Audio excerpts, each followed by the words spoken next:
Hi friends, blouse cutting centre में आपका स्वागत है। एक व्यूअर्स ने कमेंट किया था कि पैडेड ब्लाउज का कटिंग स्टिचिंग दोनों दिखाइए, तो आपको प्रोफेशनल तरीके से पैड लगाकर दिखाएंगे कि किस तरह से लगाया जाता है पैड कप्स जो होता है। तो चलिए फ्रेंड, कटिंग को स्टार्ट करते हैं। तो सबसे पहले मेजरमेंट समझ लेते हैं। ब्लाउज का जो लेंथ है 13.5 इंच, शोल्डर 15 इंच रहेगा, अपर चेस्ट 34.5, चेस्ट 36 है इसका, वेस्ट देखिए 30 इंच रहेगा, डॉट पॉइंट 9.5 इंच पे, back 11 inch, front 6 inch deep रहेगा। देखिए नीचे की तरफ एक मार्किंग कर लेते हैं। पहले 13.5 इंच ब्लाउज का लेंथ है, तो 14.5 इंच आपको रखना है। उसके बाद देखिए 5.5 इंच पे आर्म होल का डाउन देंगे इस तरह से। सेकेंड मार्किंग भी आपको इसी तरह से करना है। उसके बाद देखिए इस तरह से मार्किंग कर लेना है। इस तरह से मार्किंग कर लेने के बाद वेस्ट है इसका, कमर 30 इंच है, 30 इंच, 7.5 इंच रखेंगे। उसका चौथा भाग कभी भी लिया जाता है, 1 इंच आपको नहीं, हाफ इंच देना है। जब डीप 11 इंच हो तब हाफ इंच आपको डॉट देना है। उसके बाद अपर चेस्ट का मार्किंग करना है, 34.5 है, उसका चौथा भाग 8.5 में 1 पॉइंट ज़्यादा होता है, कभी भी चौथा भाग पहले लेना है 11 इंच डीप के लिए। उसके बाद 0.5 इंच आपको इसमें कम कर देना है जब 11 इंच डीप हो। इस तरह से मार्किंग करेंगे मार्जिन का। शोल्डर देखिए इसका 15 इंच है, 7.5 इंच पे रखने के बाद 11 इंच डीप के लिए 2.25 इंच माइनस कर देना है। इस तरह से शोल्डर को सीधा लाइन खींचना है इस तरह से, हाफ इंच क्रॉस रहेगा। इस तरह से क्रॉस मार्किंग करने के बाद आर्म होल का शेप देखिए ये जो लाइन है जो कम मार्किंग किए थे 0.5 इंच, उस पे लेना है। गलत मार्किंग कर दिए थे, देखिए इसको सही कर लिए हैं। आर्म होल का शेप देखिए 1 इंच छोड़ के सेंटर में यहाँ पे मार्किंग करेंगे। उसके बाद इस तरह से शेप देना है आर्म होल का।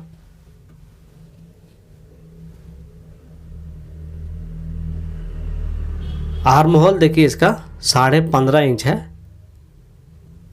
लिखना भूल गए थे। देखिए 15.5 इंच आर्म होल है, 16 इंच आना चाहिए मापने के बाद। कभी भी मार्किंग छोड़ के मापना है, जहाँ पे स्टिचिंग लगेगा वहाँ मापना है। देखिए थोड़ा सा आर्म होल कम है, हल्का सा नीचे कर लेंगे इसको। देखिए इस तरह से आपको नीचे कर लेना है अगर कम हो जाता है तो। शोल्डर का चौड़ाई देखिए 2.5 इंच देंगे तो 2 इंच रेडी आएगा। इस तरह 2.5 इंच पे देखिए मार्किंग कर लिए। नेक का जो डीप है देखिए डायरेक्ट 11.5 इंच पे इस तरह से मार्किंग कर लेते हैं 11 इंच डीप के लिए। तो इस तरह से मार्किंग कर लेंगे। 11 इंच डीप हो तो आपको देखिए ब्रॉड पहले इसको 4 इंच देते हैं। देखिए इस तरह से 4 इंच पे मार्किंग किए। उसके बाद इस तरह से हल्का सा क्रॉस रहेगा। कभी भी अगर ज़्यादा नेक का डीप है तो इस तरह से क्रॉस देना है आपको, तभी आपका राउंड परफेक्ट बैठेगा बॉडी में। उसके बाद देखिए इस तरह से कटिंग कर लेंगे। राउंड आपको 11 इंच डीप के बाद देना है, 11 इंच 12 इंच डीप के लिए। तो इस तरह से आपको देखिए कटिंग कर लेना है। तो इस तरह से कटिंग करने के बाद देखिए चटका लगा लेंगे। जो कम किए थे उस पर चटका लगाए हैं, देखिए यहाँ पे।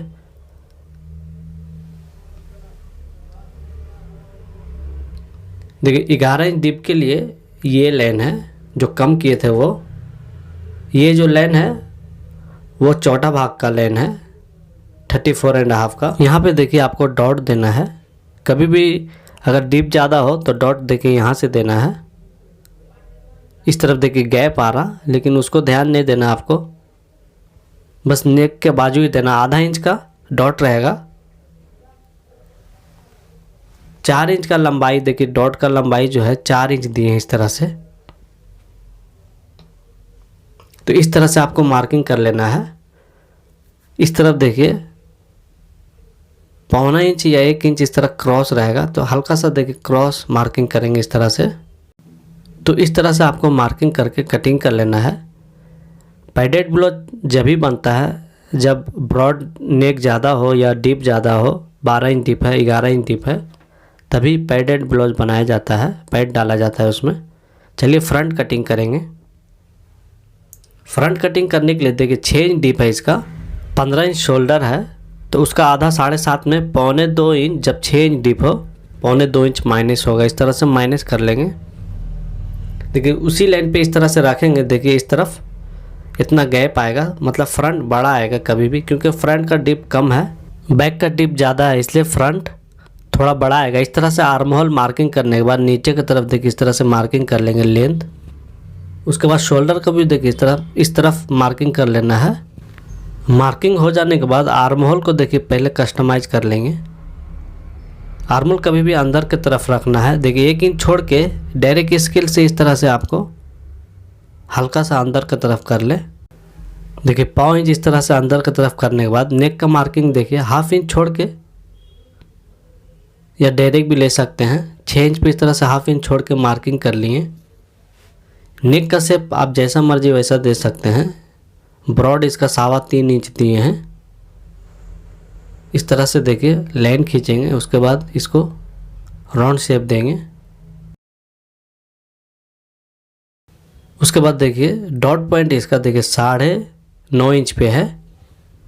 1/2 इंच छोड़ के 9.5 इंच पे इस तरह से पहले मार्किंग कर लेंगे। 9.5 इंच का देखिए 9.5 इंच पे ही मार्किंग करना है, 1/2 इंच छोड़ के। उसके बाद देखिए सीधा इस तरह से आपको लाइन खींच लेना है। इस तरफ नीचे की तरफ देखिए पैड है तो 1 इंच आपको एक्स्ट्रा कर लेना है। इस तरह सीधा लाइन खींच लें। पैड नहीं है तो 1.25 इंच, आधा इंच भी एक्स्ट्रा कर सकते हैं। 36 का 3.25 इंच यहाँ पे रखना है, यहाँ पे 3.25 इंच, उससे 1 इंच कम। उसके बाद ऊपर से 2 इंच ऊपर से इस तरह से सीधा लाइन खींचेंगे। चेस्ट का मार्किंग देखिए आपको करना है। 36 का चौथा भाग 9 इंच लेना है यहाँ पे। जब पैड हो तो 1 इंच आपको लूज देना है। पैड के लिए जब यहाँ पे पैड लगेगा तो आपको 1 इंच यहाँ पे लूज देना है। नॉर्मल में 1.25 इंच देते हैं, लेकिन पैड वाला में थोड़ा सा ज़्यादा देना है आपको। उसके बाद इस तरह से सेट का मार्किंग कर लेंगे। देखिए सेकेंड मार्किंग भी आपको सेट का इस तरह से करने के बाद बैक रख के इसके ऊपर देखिए इस तरह से बैक रख के नीचे की तरफ मार्किंग कर लेना है। उसके बाद ऊपर की तरफ इस तरह से मार्किंग करने के बाद हल्का सा देखिए इसको मिला देना इस तरह से। उसके बाद देखिए कमर का मार्किंग पहले करना है आपको। वेस्ट इसका देखिए 30 इंच है, 30 इंच 3.25 इंच इस तरफ है। इस लाइन पे 3.25 इंच को रखना है। 30 इंच चेस्ट वेस्ट के लिए 7.5 इंच होगा, तो इस तरह से माइनस करने के बाद देखिए डॉट का गैप है इस तरह से निकल जाएगा आपका।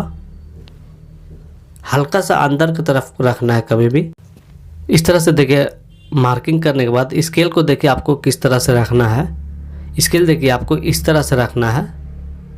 उसके बाद यहाँ से यहाँ तक आपको इस तरह से मार्किंग कर लेना है। उसके बाद स्केल पलट के दूसरा जो मार्किंग है आपको इस तरह से करना है।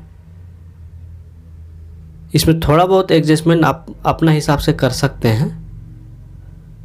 देखिए यहाँ पे आपको एक अंदाज से रख लेना है, इसका कोई ये नहीं होता है कि 4.5 इंच हर ब्लाउज में आएगा।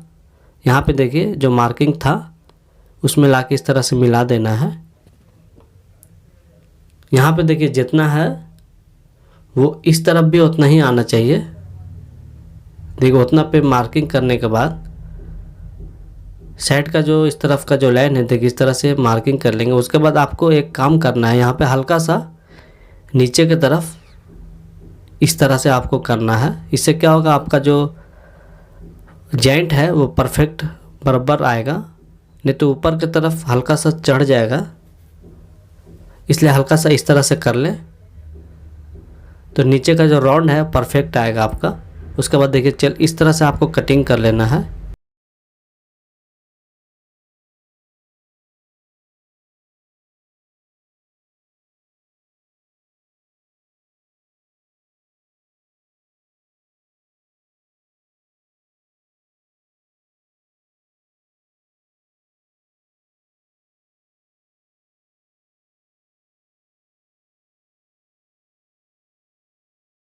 देखिए कटिंग हो जाने के बाद यहाँ पे चटका लगा लेंगे डॉट पॉइंट के पास।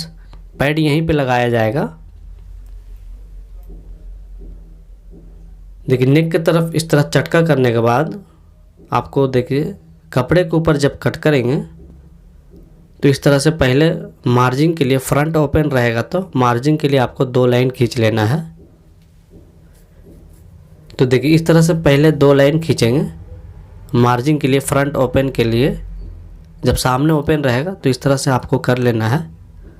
उसके बाद देखिए इस लाइन से आपको रख लेना है। इस तरफ देखिए गैप देख ले क्योंकि मार्जिन छोड़ना है उस तरफ। उसके बाद देखिए इस तरह से आपको कटिंग कर लेना है।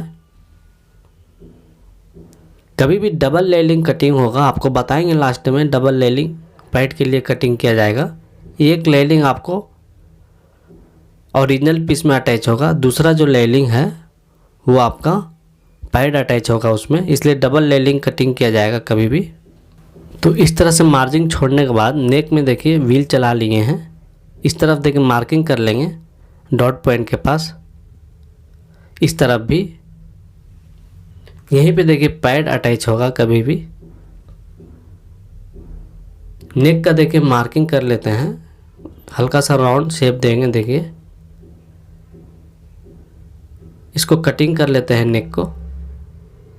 कभी भी एक साथ ही 4 लेयरिंग को भी आपको कटिंग कर सकते हैं। इस तरफ देखिए मार्जिन है, जो मार्जिन छोड़े थे उसको इस तरह से मार्किंग कर ले। आप चाहे तो छोड़ भी सकते हैं। ब्लाउज अगर खुद से सी रहा है तो आपको मालूम रहता है कि इतना मार्जिन है। अगर टेलर सी रहा, कारीगर सी रहा तो मार्किंग नहीं रहने से कम बेसी पकड़ लेता है मार्जिन, तो इसलिए मार्किंग कर देने से सही रहता है। इस तरह से देखिए साइड का जो प्रिंसेस कट का पीस है इसको भी कटिंग कर लेंगे। इस तरफ सेम टू सेम कट करना है, सिर्फ इस तरफ आपको मार्जिन छोड़ना है। देखिए इस तरफ जितना सिलाई में दबता है उतना ही, ½ इंच में थोड़ा कम मार्जिन रखना है आपको। उसके बाद देखिए कटिंग करने के बाद चटका लगा लेंगे। उसके बाद देखिए मार्किंग इसको डायरेक्ट कर सकते हैं इस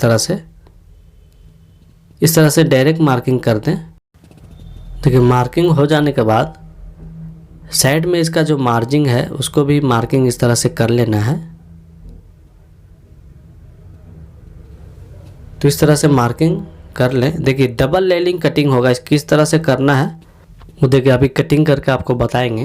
देखिए इस तरह से सिंगल लेयरिंग रखे हैं, नीचे डबल लेयरिंग है। एक लेयरिंग हटा दिए हैं क्योंकि तो इसमें चिपक जाएगा आयरन मारने के बाद। देखिए डबल लेयरिंग था तो एक लेयरिंग को हटा दिए हैं।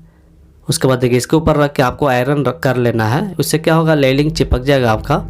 उसके बाद आराम से आपको इस तरह से सेम टू सेम आपको छापा कर लेना है।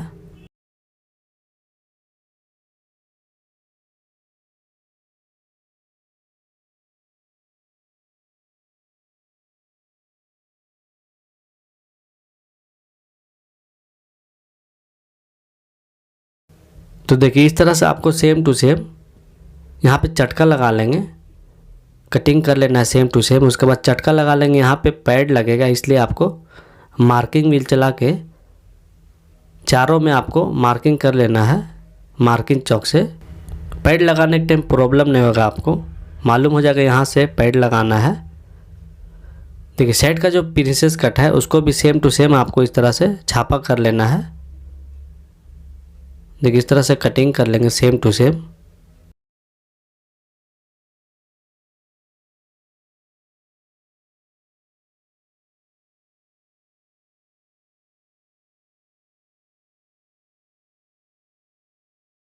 तो पैड के लिए देखिए इस तरह से लेयरिंग आपको कटिंग करने के बाद, चलिए नेक कटिंग कर लेते हैं इसका।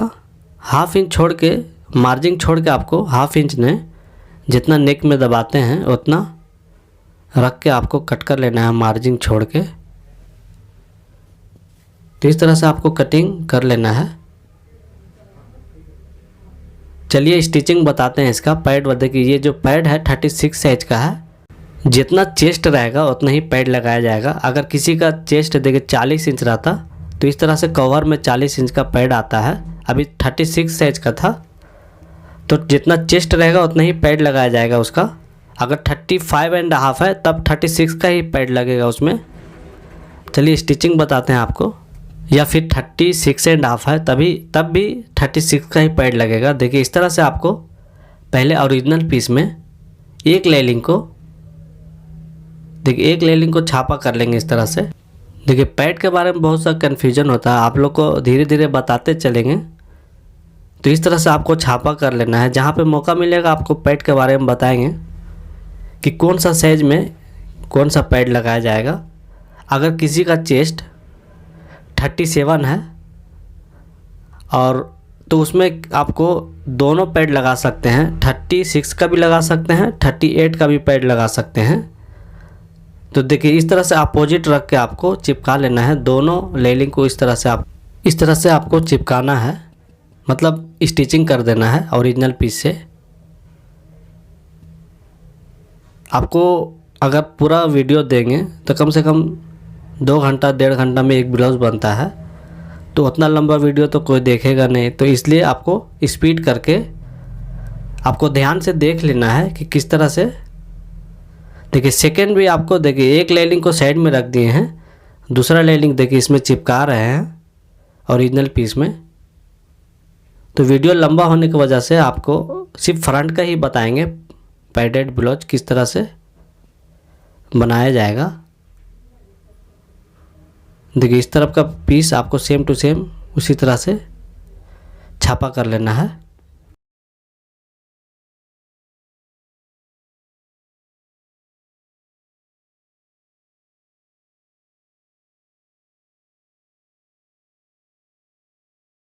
देखिए छापा कर लेने के बाद दोनों को देखिए इस तरह से रख के आपको एक स्टिचिंग लगाना है। स्टिचिंग सीधा होना चाहिए, एक स्टिचिंग होना चाहिए, इसमें डबल स्टिचिंग नहीं चलेगा।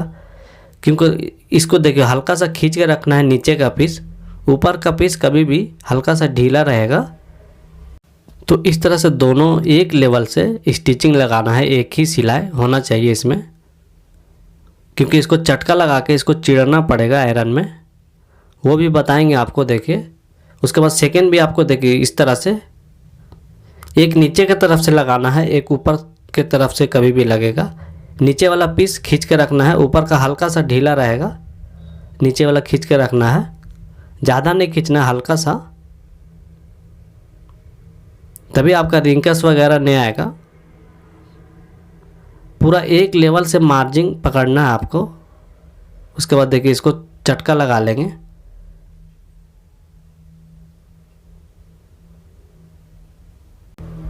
देखिए एक लेवल से आपको इस तरह से चटका लगा लेना है पूरा ब्लाउज में।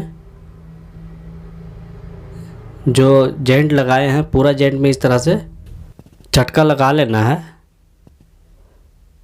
देखिए जो लेयरिंग है इसमें पैड अटैच होगा, इसको मार्किंग कर लेंगे जहाँ पे चटका था। अगर मार्किंग नीचे की तरफ चले गया तो उसको ऊपर की तरफ मार्किंग कर लेना है। उसके बाद देखिए इस तरह से आपको जॉइंट लगाना है, सेम टू सेम इसको भी लगा देना है उसी तरह से, स्टिचिंग उसी तरह से लगाना है इसको। देखिए जॉइंट लगाने के बाद चटका भी, इसको भी चटका लगा लेना है। मतलब दोनों पीस को जिसमें पैड अटैच होगा ओरिजिनल पीस, दोनों को चटका लगाना है। दोनों पीस को आयरन किया जाएगा, अभी आयरन भी बताएंगे आपको। देखिए इस तरह से आपको चटका लगा लेना है। ये सिर्फ लेयरिंग है दोनों, इसमें पैड अटैच होगा। तो यहाँ पे मार्किंग कर लेना है, पैड वहीं पर अटैच होगा। दोनों को देखिए इस तरह से मार्किंग करिए। चलिए आयरन के पास आए हैं। आयरन आपको देखिए किस तरह से करना है। एक तो इसको चिड़ के इस तरह से चिड़ा कर सकते हैं, दूसरा उस तरफ पलट सकते हैं। ये वाला पीस को, सिर्फ लेयरिंग वाला पीस को इस तरह से कर सकते हैं। दोनों तरह से बताएंगे आपको। देखिए अभी एक को चिड़ रहे हैं, दूसरा को वन साइड गिरा देंगे। ये सिर्फ लेयरिंग है, इसमें पैड अटैच होगा। तो देखिए इस तरह से आपको दूसरा देखिए वन साइड आपको गिरा के बताते हैं। कभी भी इस तरफ गिरेगा, साइड तरफ जिधर सिलाई आता है साइड में। तो इस तरह से आपको आयरन कर लेना है। देखिए सेंटर में आपको सही तरीके से आयरन करना है। देखिए इस तरह से, वरना फ्लैट हो जाएगा। कभी भी क्रॉस रहता है वहाँ पे, इसलिए फ्लैट होने का चांस रहेगा। इसलिए आयरन आपको सही तरीके से करना होगा। तो देखिए इस तरह से आएगा। देखिए इसको आपको दोनों ओरिजिनल जो पीस है उसको चिड़ना है इस तरह से। हाफ जो आयरन की इस तरफ से किए, हाफ इस तरफ से करना है आपको। उसके बाद जो बचेगा सेंटर में इस तरह से कर देना है। देखिए इस तरह से आपको कर देना है। उसके ऊपर भी देखिए इस तरफ से हाफ, इस तरफ से हाफ, इस तरफ से। उसके बाद साइड में आयरन कर देना। देखिए सेम उसी तरह इसको भी करेंगे। इसको थोड़ा अलग किस्म से बताएंगे। देखिए इसको इस तरह से हाफ इस तरफ से किए, हाफ इस तरफ से किए। अगर इस तरह का तकिया है आपके पास, उसके बाद देखिए तकिए पे इस तरह से रख के सेंटर का जो पीस है वो इस तरह से आयरन कर लेंगे। देखिए इस तरह से आयरन करने से सेंटर में जो पैड जहाँ पे लगे वहाँ पर अच्छा तरीके से आयरन हो जाता है। चलिए स्टिचिंग करके बताएंगे। पैड को आपको देखिए, पैड को सेंटर में मार्किंग करना है कभी भी इस तरफ। इसको उसके लिए इस तरफ पलटने के बाद इस तरफ फोल्डिंग कर ले। उसके बाद इसको सेंटर में इस तरह से मार्किंग कर लेंगे। दोनों को उसी तरह से करना है। उसके बाद पैड को सीधा कर लिए। देखिए उल्टा करेंगे पहले, उसके बाद इस तरह। देखिए ऐसा है, ऐसा करेंगे। इस तरह से फोल्डिंग कर लेंगे चारों तरफ से बराबर। उसके बाद सेंटर में एक मार्किंग करके इसको पैड को देखिए सीधा कर लेंगे। उसके बाद देखिए इसका जो सेंटर है, जो लेलिंग का जो सेंटर है, देखिए ये जो मार्किंग किए थे ये वाला, अब ये वाला मार्किंग को दोनों मिला के आपको इस तरह से एक टाका लगा देना है। मशीन से ही लगाना है। देखिए इस तरह से सिलाई लगा देना है। थोड़ा सा, ज़्यादा बड़ा नहीं, हल्का सा। देखिए हल्का सा रफ कर देना है आपको। उससे क्या होगा, पैड निकलेगा नहीं, घसकेगा नहीं। और इस तरह से करने से पैड जो है परफेक्ट बैठता है। सेंटर में जो देखिए मार्किंग है, इस तरफ है जो मार्किंग, देखिए इसका जो मार्किंग है, दोनों मिला के इस तरह से उंगली से दबाने के बाद, टेंशन उठाने के बाद देखिए इस तरह से चाप जो है, चाप से उठा के उसके ऊपर रख के इस तरह से टाका लगा देंगे। देखिए इस तरह से पैड आपका देखिए लग गया है। चलिए इसको ओरिजिनल पीस इसके ऊपर रखेंगे। आपको सेम टू सेम देखिए इस तरह से रखने के बाद चारों तरफ से स्टिचिंग लगाना है। क्योंकि दोनों लेलिंग एक जैसा ही कटा हुआ है, इसलिए कम बेसी होने का चांस नहीं है। आपका इस तरह से रखने के बाद चारों तरफ से स्टिचिंग लगा देना है। आर्मोल के पास हल्का सा कपड़ा निकलेगा, जहाँ पे जॉइंट है उसको हल्का से लेवल कर लेंगे। साइड का जो चटका है उसको मिला के इस तरह से स्टिचिंग कर लेना है। नीचे के तरफ भी देखिए सेम टू सेम इस तरह से आपको छापा कर लेना है। हल्का से इसको लेवल कर लेंगे। देखिए इस तरह से लेवल करने के बाद सेकंड भी आपको उसी तरह से लगा लेना है। देखिए सेम टू सेम उसी तरह से रख के मतलब स्टिचिंग लगा देना है चारों तरफ। चलिए पैड के बारे में कुछ जानकारी देते हैं आपको। देखिए 39 किसी का चेस्ट है अगर, तो आपको 40 इंच का ही पैड लगा लेना है। 38 इंच का भी लगा सकते हैं और 40 इंच का भी लगा सकते हैं। अगर सेंटर में हो तो दोनों तरफ किसी साइज में भी आप लगा सकते हैं, उसमें कोई दिक्कत नहीं होगा। तो इस तरफ देखिए आपका उल्टा की तरफ करके बताएंगे। इस तरफ देखिए पक्का आपका आएगा इस तरफ। तो इस तरह से आपको पैड लगाना है। आपको पूरा वीडियो नहीं दिखा रहे हैं क्योंकि वीडियो बहुत लंबा हो जाएगा। हमारा कटिंग पसंद आया तो आप चैनल को सब्सक्राइब कर ले। आप इंस्टाग्राम पे भी फॉलो कर सकते हैं। आप नीचे कमेंट करके कुछ सवाल है तो पूछ सकते हैं, हम उसका जवाब देंगे। तो चलिए फ्रेंड, आज का कटिंग पूरा हो गया है। नेक्स्ट कटिंग में आपको फिर मिलेंगे।